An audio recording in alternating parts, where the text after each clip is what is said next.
দেখছেন crime index news, সময় ও ঘটনাবহুল মুহূর্তের সাক্ষী। দর্শক, এই মুহূর্তে আমরা আছি ঢাকা দক্ষিণ সিটি কর্পোরেশনের যাত্রাবাড়ি আড়তে। জুলাই গণ অভ্যুত্থানে অংশগ্রহণকারী ছাত্ররা যে নতুন দল গঠন করেছে সেই সম্পর্কে জনগণের মতামত জানবো, পাশাপাশি কথা বলবো দ্রব্যমূল্যের সহনশীলতা নিয়ে। চলুন দর্শক, সরাসরি চলে যাই আমরা জনগণের কাছে। ভাইয়া, ছাত্ররা নতুন দল গঠন করেছে, আপনি জানেন? জি, আমি জানি। দলের নাম জানেন? জি, জাতীয় গণতন্ত্র পার্টি নাকি জাতীয় নাগরিক পার্টি। এই দল আমাদের ধরেন বাংলাদেশের প্রেক্ষাপটে কতটুকু পজিটিভ এই যে ভূমিকা পালন করবে বলে আপনি মনে করেন?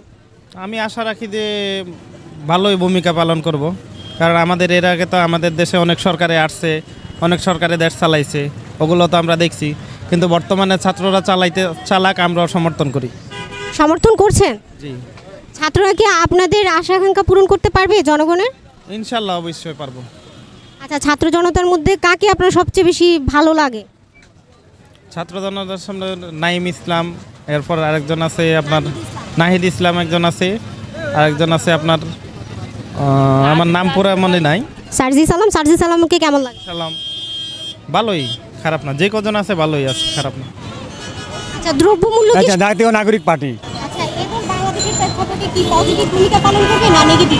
আসলে এখনো বলা যাচ্ছে না, কারণ ওইটা কিছুদিন গেলে ওদের পরিস্থিতি দেখে বোঝা যাবে তারা কি আসলে কন্ট্রোল করে পারবে কিনা। ওইটা আমরা এখনো বলতে পারতাছি না, কিছু দেখি পরে বলা যাবে, মন্তব্য করা যাবে। রোজা উপলক্ষে দ্রব্যমূল্য কি সহনশীল রয়েছে? রোজা উপলক্ষে দ্রব্যমূল্য আসলে এই বছর দ্রব্যমূল্য সহনশীলই আছে, তবে সামনে কি হয় বলা যায় না। এখনো বাজারে যে সমস্ত জিনিসপত্র আছে সব নিয়ন্ত্রণের ভিতরে আছে। আচ্ছা, ছাত্ররা যে ধরেন রাজনৈতিক যে নেতৃত্ব দিচ্ছে, এতে ছাত্রদের ধরেন লেখাপড়ায় কোনো ক্ষতি হবে কি মনে করেন? আমি আসলে মনে করি ছাত্রদের লেখাপড়া ক্ষতি হবে কি না, ক্ষতি তো একটু হতে পারে। আর যদি তারা মনে করেন কঠোর পরিশ্রম করে দুটো একসাথে চালাইতে পারে, লেখাপড়া করে রাষ্ট্রও চালায়, তাইলে গোট। আর যদি শুধু রাষ্ট্রের দিকে মনোযোগ দেয়, টাকা পয়সার দিকে মনোযোগ দেয়, লেখাপড়া না শিখে, কারণ শিক্ষিত না হয়ে তো মনে করেন যিনি দেশ পরিচালনা করা যায় না। কিছু তো জ্ঞান অর্জন করতে হবে নাকি? আর জ্ঞান অর্জন করার জন্য অবশ্যই শিক্ষা অর্জন করতে হবে। শিক্ষা অর্জন করতে হলে লেখাপড়া করতে হবে। সুতরাং আমি মনে করি লেখাপড়া করতে হবে, তারপরে রাজনীতির দিকে মনোযোগ দিতে হবে। তবে ভাইয়া, বাজারে এসেছেন না? জি, বাজারে এসছে। কি কি কিনলে? বাজারে এখনও তেমন কিছু কিনতে পারি নাই। একটা মিষ্টি কুমড়া কিনছি, চিচিঙ্গা কিনছি, আনারস কিনছি, আরও কিছু কেনার ইচ্ছা আছে। দ্রব্যমূল্য কি সহনশীল? না, দ্রব্যমূল্য সহনশীল বলতে কি, গত 2 দিন আগে যেটা দেখছি এখন সেটা ডাবল। কেমন? একদমই ডাবল। গত পরশুদিন মিষ্টি কুমড়া নিছি, যেটা পিস নিছি 40 টাকা করে, আজকে সেটা নিছি 70 টাকা দিয়ে, তা প্রায় ডাবল। না? আপনি কি হতাশ? অবশ্যই আমি হতাশ, কারণ আমি আশা করেছিলাম যে রমজানের আগে বাজারটা যেমন ছিল, আশা করি যে রমজানে আরও ওরা সহনশীল হবে, কিন্তু আমরা তো দেখলাম যে সেটা একদমই উল্টাটা আমরা দেখতে পাচ্ছি।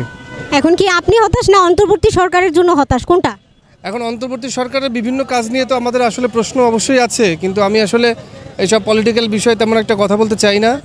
হ্যাঁ, তবে আমার অন্তর্বর্তীকালের সরকারের কাছে আবেদন যে জনগণের দিকে নজর দেখ, দেশের দিকে নজর দেখ, এবং আমাদের নিত্য প্রয়োজনীয় যে বাজার ব্যবস্থা সেদিকে যেন একটু নজর দেন। দর্শক, আমরা জনগণের মতামত জানলাম।